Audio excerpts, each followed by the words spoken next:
Welcome to Keys Natural Skin Health Solutions, PODS. PODS are brought to you by keyspure.com. PODS are 1-minute tips and insights presented by Bob Root, Keys Chief Scientist and Founder. Chemical-Free Skin Health. Chapter 8. Safer Personal Care Products, a Real Challenge. By the time I got deeper into the personal care industry, I realized something that surprised me. I had expected makeup to be the most concerning category, but in many ways, personal care was even more volatile. Once I started looking closely at anti-aging products, treatment products, and products marketed with big promises, I was amazed at just how chemically crowded many formulas had become.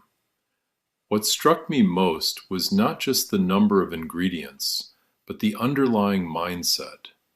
Product after product seemed built around adding more actives, more supporting ingredients, more texture agents, more preservatives, more claims, more complexity.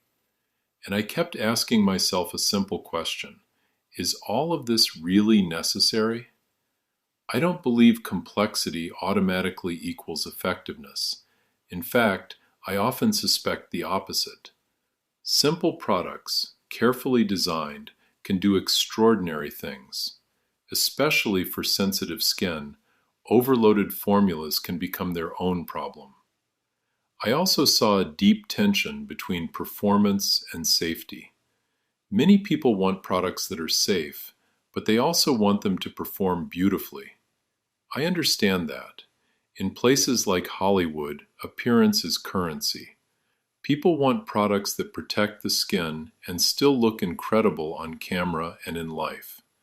That challenge pushed me to think differently.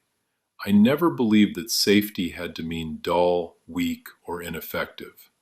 But I also did not want to chase performance by just dumping in more chemistry. The goal for me became smarter formulation, not just bigger formulation. A big theme here is that safer personal care is possible, but it requires discipline.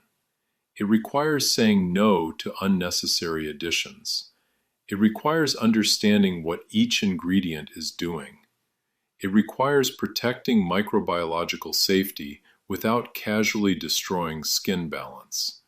And it requires resisting the temptation to market fantasy.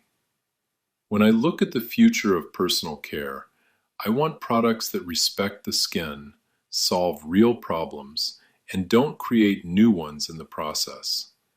That may sound like common sense, but in a crowded industry, common sense can be surprisingly radical. Thank you for listening to Bob. Please tell your friends and be sure to visit keyspure.com.